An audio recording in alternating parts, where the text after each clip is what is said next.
Next हम लोग question ले रहे हैं functions of warehousing. Now functions of warehousing जो हम लोग ले रहे हैं, जब तुमको एग्जाम में पूछा जाएगा तो तुम्हारा पहले अटेम्प्ट एबीसी फॉर्म में होगा, इंट्रोडक्शन, मीनिंग, डेफिनेशन। सो ये एबीसी रहेगा और तुम्हारा आंसर डी से शुरू होगा, which is the functions of warehousing. ठीक है,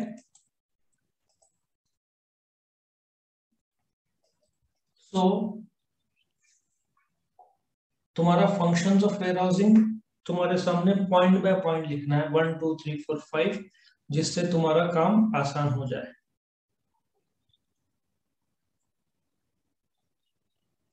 ये तुम्हारे सामने एक लिस्ट आ रहा है, बहुत सिंपल है, आराम से हो जाएगा।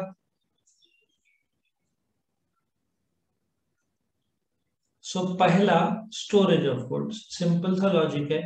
वेयरहाउसिंग वो जगह है जहां पे तुम्हारा सरप्लस स्टॉक स्टोर किया जाता है पेंडिंग डिलीवरी, क्योंकि वहां से तो अल्टीमेटली कंज्यूमर को डिलीवर होगा कंजम्पशन के लिए।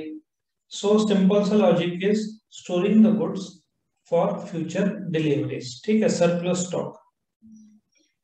दूसरा, प्रोटेक्शन ऑफ गुड्स। तुमने देखा था, मैंने जो फोटोग्राफ डाला था उसमें अ, चारों दीवार है, मतलब गुड्स अंदर प्रोटेक्टेड है, धूप से, हवा से, बारिश से, थोड़ा बहुत मॉइस्चर से भी प्रोटेक्ट होता है क्योंकि दरवाजा सामने ही रहता है। सो जो डैमेज होता है गर्मी से, ठीक है ना, क्लाइमेट वेरिएशन से, खास करके डस्ट से, इलेक्ट्रॉनिक गुड्स रहेगा तो उसको डस्ट काफी डैमेज करता है। वंस वेयरहाउस के अंदर है तो हवा से जो डस्ट अंदर जाता है, सूरज की रोशनी से जो उसका डिटीरियोरेशन होता है, बारिश से जो जंग पड़ जाता है स्टील में, ये सबसे प्रोटेक्शन मिलता है पेंडिंग डिलीवरी। इसलिए वेयरहाउस का एक इंपॉर्टेंट काम है गुड्स को प्रोटेक्ट करना। ठीक है। तीसरा, ग्रेड। ग्रेडिंग मतलब कैसा है, जैसे मैंने तुमको चावल का एग्जांपल बताया था। तुम जब चावल गोडाउन में, वेयरहाउस में रखते हो तो उसको ग्रेड मिक्स नहीं कर सकते। बासमती चावल को अलग रखोगे, जाड़े चावल को अलग रखोगे, पतले चावल को अलग रखोगे, रेशमी चावल के अलग रखोगे, सुरती कोलम चावल, बहुत सारे प्रकार के चावल आते हैं। सो तुम क्या करोगे, अलग अलग जो रैक्स है, रैक्स मतलब जो अंदर जिसके ऊपर रखते हैं, तुम अलग अलग भाग करोगे। मतलब जैसे कैडबरी की अलग अलग वैरायटी, मिक्स तो नहीं कर दोगे। जो एक वैरायटी है कैडबरी नटीज जो है वो एक जगह पे रखोगे। कैडबरीज का फ्रूट कौन सा आता है, अलग अलग जो वैरायटी आते हैं। ठीक है, नॉर्मल कैडबरी, डेयरी मिल्क, उसमें भी बहुत सारे प्रकार है। फ्रूट एंड नट एक आता है, एक सिल्क आता है, सबको अलग बिन में रखोगे। सो उसको ग्रेडिंग बोलते हैं। सो इन शॉर्ट, ग्रेडिंग मीन्स उसको कॉमन ग्रुप जो सरीके हैं उसको एक लॉट में एक स्टैंडर्ड के हिसाब से, खास करके एग्रीकल्चर गुड्स के लिए डाला जाता है, ताकि जब किसने बोला सिल्क का 2 बॉक्स दो तो तुमको पता है कैडबरी सिल्क के बॉक्स कहाँ रखे हुए। तीसरा, ब्रांडिंग। बेसिकली क्या होता है, तुम जब गुड्स आता है तो उसको वहीं पे ब्रांड बोलते ना, एक प्रकार का ब्रांड लगाते हैं उसके ऊपर। कई बार जो चावल है वो वेयरहाउस में आता है, लेकिन उसको 100-100 किलो के बोरिया में वहां पे ब्रांड किया जाता है या पैक किया जाता है, ऊपर से ब्रांड लगाया जाता है। सो बेसिकली ब्रांडिंग का काम भी वेयरहाउसिंग करता है। फिर कई बार पैकिंग, जो पैकिंग है उसमें कवर लगाना। सो हो सकता है कि गुड्स बन के तो आ गया लेकिन उसका पैकिंग बाकी हो। ठीक है ना। और पैकिंग बेसिकली एक प्रकार का कवर है। ठीक है, जो अ, जैसे कि जंडू बाम का एक छोटा सा बॉक्स आता है, ठीक है, दैट इज पैकिंग। और पैकेजिंग मतलब तुमने देखा है लकड़ियां के क्रेट्स, लकड़ियां के क्रेट्स देखे हैं, जैसे गुड्स के ऊपर लकड़ियां के क्रेट्स है। सुना है, देखा है तुमने, ये सब नो? नहीं देखा है तो फोटोग्राफ दिखा देता हूँ तुमको। वुडन क्रेट्स, मेरा एक दोस्त का फैक्ट्री है वुडन क्रेट्स का, इसमें अंबर साइड। वुडन क्रेट्स, ये जो क्रेट बॉक्स बनता है ना, देखो ये समझ में आ रहा है। ये जो आइकिया का डिजाइन है मैं इसका बता दूं। ये देखो ऐसा दिख रहा ही है, ये सर नो दिख रहा है तुमको? तो इसको वुडन यस सर। हाँ, तो क्या होता है, इस कभी कभार गुड्स को इसमें पैक करना पड़ता है। मैं गया था मेरे दोस्त के फैक्ट्री में। जो लकड़ियां हैं वो ज्यादातर उनको गवर्नमेंट के लोग सप्लाई करते हैं। तो ये लोग क्या करते हैं, ये क्रेट्स में डिजाइन करते हैं। मैंने बोला कि क्या दूर सप्लाई करता है? वो बोलता है दूर का ऑर्डर लेने में प्रॉब्लम नहीं है, लेकिन ट्रांसपोर्टेशन कॉस्ट इतना महंगा हो जाएगा कि लोग फिर लोगों को बहुत महंगा पड़ेगा एक रेट। सो ये लोग क्या करते हैं, अंबड़ में जो उसका फैक्ट्री, वहां से अंबड़ या सातपुर जाता है। मैंने बोला सिन्नर नहीं जाता। उसने बोला ये प्रॉब्लम है कि सिन्नर में जाने के लिए जो ट्रक भाड़ा लगेगा यहाँ से वो बहुत ज्यादा हो जाएगा, तो क्रेट का कॉस्ट बढ़ जाएगा। कंपनी के लिए क्रेट सिर्फ कस्टमर को ठीक से गुड्स पहुंचे उसके लिए ही रेलेवेंट है, उसके अलावा इस क्रेट का कोई रेलेवेंस नहीं है। एक तो प्रोटेक्शन रहे, ठीक है, और एक बोलते ना डैमेज ना हो गुड्स को। सो पैकेजिंग उनके हिसाब से किया जाता है, तो उसका रेलेवेंस ज्यादा नहीं है कंपनी के लिए। ठीक है, बट क्रेट लगता है कुछ गुड्स को प्रॉपरली क्रेट में डिलीवर। जो स्विच गियर की कंपनी है सब मुझे लगता है क्रेट में प्रोवाइड करती है।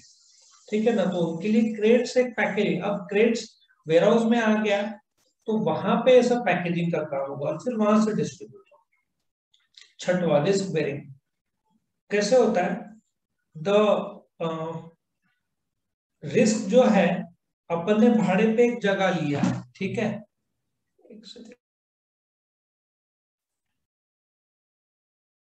तो जो रिस्क बेरिंग है, क्या होता है कि जैसे तुम गुड्स वेयरहाउस में डालते हो, नॉर्मली वेयरहाउस कंपनी का खुद का रहता नहीं है। महिंद्रा जैसे बड़ी कंपनी का हो सकता है, लेकिन क्या होता है कि बहुत सारे कंपनीज भाड़े पे लेते हैं। अब जैसे बॉम्बे में भिवंडी में वेयरहाउस है, सो तुम क्या करोगे, तुम्हारा जो तुमको बॉम्बे में सप्लाई करना है तो तुम भिवंडी में लाके रख दोगे। अब क्या होगा, रिस्क जो गुड्स का है वो वेयरहाउस कीपर की जवाबदारी होगी। गुड्स को डैमेज हुआ कुछ तो वेयरहाउस कीपर जवाबदार है। जैसे तुमने गुड्स वेयरहाउस में डाल दिया वो तुमको वेयरहाउस रिसीट देगा। सो अब तुमको चिंता नहीं है क्योंकि वेयरहाउस में सेफ है, लेकिन कुछ भी डैमेज होता है तो वेयरहाउस कीपर जवाबदार माना जाएगा। ठीक है, उसके बाद फाइनेंसिंग। अभी क्या होता है, तुमने 10 लाख रुपए का गुड्स वेयरहाउस में रख दिया, जैसे रखा वेयरहाउस कीपर तुमको एक वेयरहाउस रिसीट देगा कि भाई हमारे पास 10 लाख रुपए का गुड्स तुम्हारा जो है वो स्टोर करके रखा हुआ है, जिसपे तुम रेंट दे रहे हो, पर गुड्स का मालिक तुम हो। तो अभी क्या होता है कि तुमको पैसों की जरूरत है, तो तुम बैंक्स के पास जाते हो, बोलते हो देखो हमने वेयरहाउस में 10 लाख रुपए का गुड्स रखा है, ये warehouse receipt as a proof है। गुड्स अगले महीने कस्टमर को चाहिए, दैट इज सितंबर, और उसका पेमेंट नवंबर को आए। हमको अभी फिलहाल 5 लाख का लोन चाहिए, तो ये गुड्स का जो पावती है, ये वेयरहाउस रिसीट है, हम आपके पास गिरवी रखते हैं, आप हमको कर्जा दो, तो लोन आराम से मिल जाता है क्योंकि वेयरहाउस में 10 लाख रुपए का सामान है तो 5 लाख का लोन मिल ही जाएगा। फाइनेंसिंग में काम में आता है। आठवां पॉइंट बहुत इंपॉर्टेंट है, balance between demand and supply.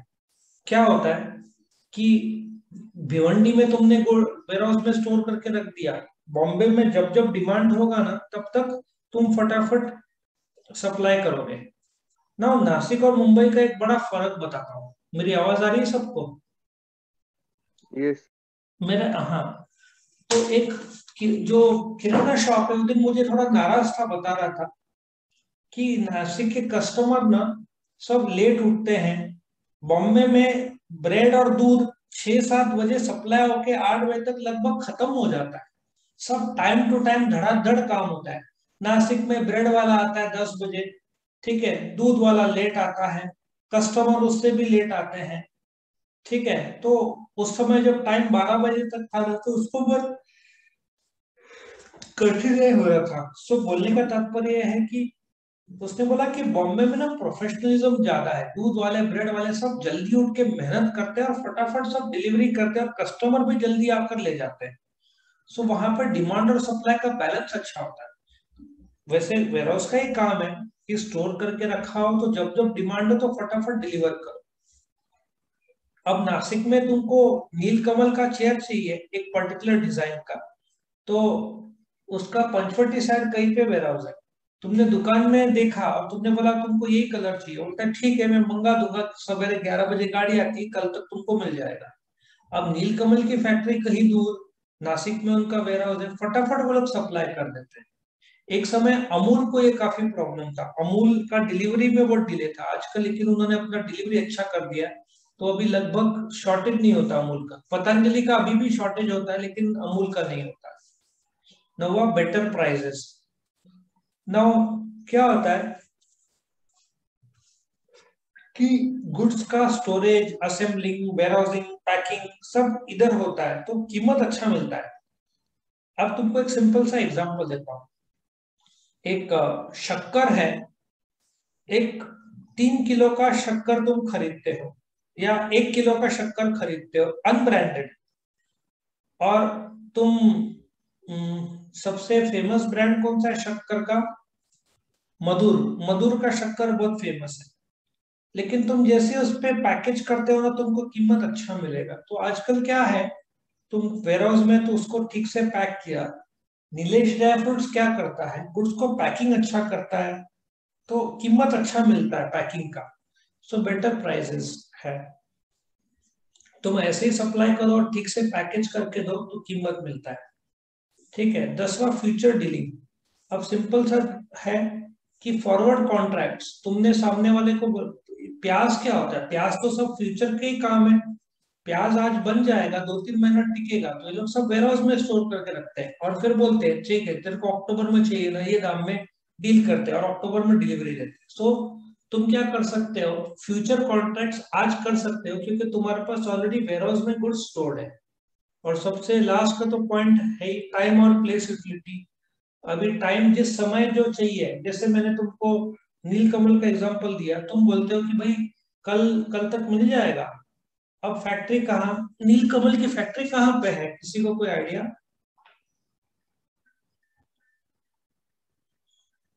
नीलकमल की फैक्ट्री कहाँ पे है? नीलकमल का वैसे तो फैक्ट्री कुछ पार्ट नासिक में भी, लेकिन वो लिमिटेड चीज बनाते हैं, वो भी अंबड़ साइड है। लेकिन अ, एक मिनट, नीलकमल का फैक्ट्री सिन्नर साइड है, सिन्नर में बनाएंगे, ये तो इधर की बात होगी, लेकिन बॉम्बे में, बॉम्बे से सिन्नर काफी दूर है।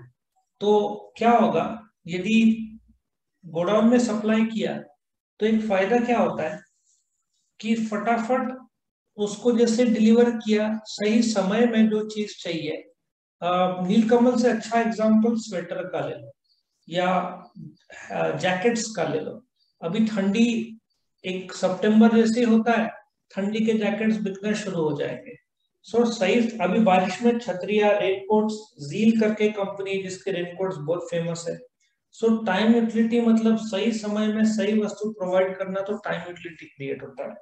और प्लेस यूटिलिटी मतलब जिस जगह पे जो वस्तु नहीं है, बॉम्बे में कहाँ अंगूर उगता है, सब नासिक से पहुंचाया जाता है।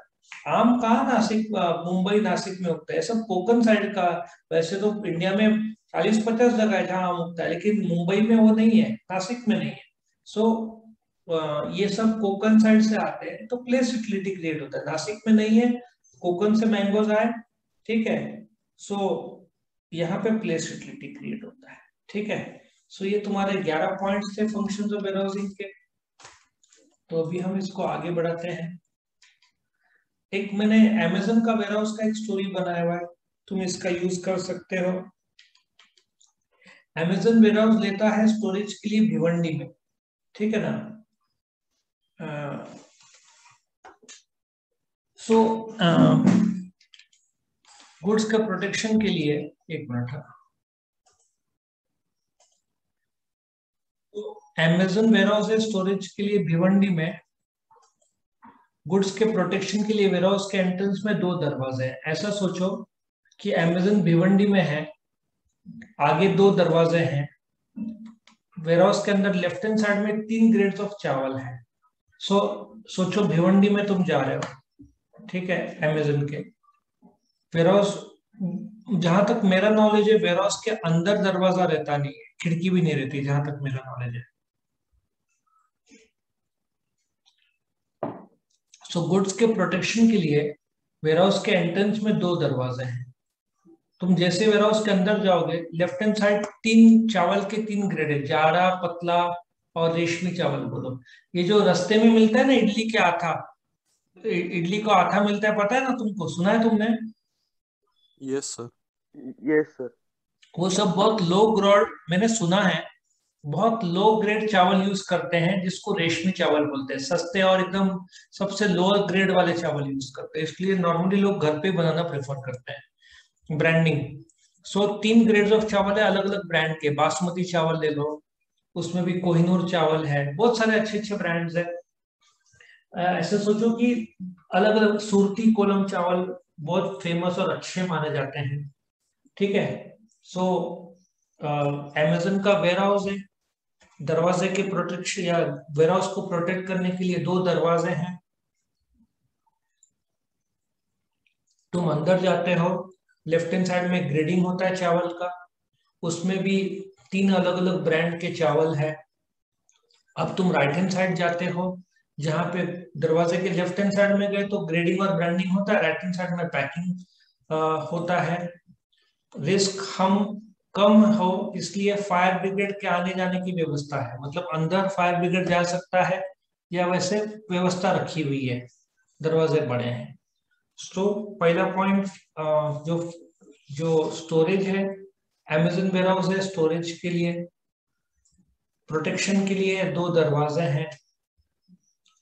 अंदर जाओगे, लेफ्ट हैंड साइड में चावल का ग्रेडिंग होता है, और ब्रांडिंग के तीन प्रकार है। राइट हैंड साइड में पैकिंग होता है, और रिस्क के लिए फायर ब्रिगेड के आने की जगह है। अभी जिसका वेयर हाउस है, वो फिनेंस के लिए 70 लाख, सातवां पॉइंट है। मालिक ने फिनेंस लगाया 70 लाख, वो रिटर्न ऑन इन्वेस्टमेंट देखता है। अमेजन का डिमांड एंड सप्लाई लॉकडाउन में काफी फ्लक्चुएट हुआ है। ठीक है, अभी तुम वापस बाहर आ जाओ और बोलो डिमांड और सप्लाई काफी फ्लक्चुएट है, पर लॉकडाउन के बाद बेटर प्राइसेस मिल रहा है। क्या होता है, जिसने स्टील स्टोर करके रखा था, अभी पिछले 6 महीने में स्टील के दाम करीबन 40% बढ़ा है, सीमेंट का दाम 30 से 40% बढ़ा है। सो इन जिनके पास पुराना स्टील था, उनको बहुत बढ़िया कीमत मिला। ठीक है। और लास्ट में, फ्यूचर में वेयर हाउस, ये पॉइंट नंबर 10 है, मैं करेक्ट कर दूंगा। फ्यूचर में वेयर हाउस के बाहर कैमरा भी लगेंगे, जिसकी मदद से वेयर हाउस के अंदर गाड़ी आने का टाइम और प्लेस रिकॉर्ड किया जा सके। 10वें पॉइंट से फ्यूचर में चले जाना। फ्यूचर में वेयर हाउस के अंदर कैमरा भी, बाहर कैमरा भी लगेंगे, जिससे जो गाड़ी अंदर आती है उसका टाइम और प्लेस रिकॉर्ड किया जा सके। सो इसको लर्न करने के इजी तरीका है, क्या बोलोगे तुम? वेयर हाउस अमेजन का है, प्रोटेक्शन के लिए दो दरवाजे हैं, अंदर लेफ्ट हैंड साइड में ग्रेडिंग होता है और ब्रांडिंग होता है, राइट साइड में पैकिंग होता है। फिर रिस्क के लिए फायर ब्रिगेड के आने की व्यवस्था है। अभी वेयर हाउस के बाहर आ जाओ, जो मालिक है उसको, फिर है उसने वेयर हाउस के लिए 70 लाख रुपए लगाया है, बट मालिक ने जो वेयर हाउस लगाया तो डिमांड और सप्लाई का काफी असर हुआ है, लेकिन लकीली अंदर स्टील है, तो उसको भविष्य में कीमतें अच्छे मिलेंगे। अब भविष्य की बात कर रहे हैं, फ्यूचर में तो कैमरा लगाने का सोच रहे हो, जिससे जो भी गाड़ी अंदर आती है उसका टाइम और प्लेस ठीक से, नंबर गाड़ी का सब रिकॉर्ड किया जा सके। तो ये तुम्हारे पॉइंट्स थे, एक बार लिख के निकाल लो पॉइंट्स। वीडियो पसंद आया तो लाइक कीजिए, अपने फ्रेंड्स के साथ शेयर कीजिए, उनका भी फायदा हो, और चैनल को सब्सक्राइब कीजिए। Thank you.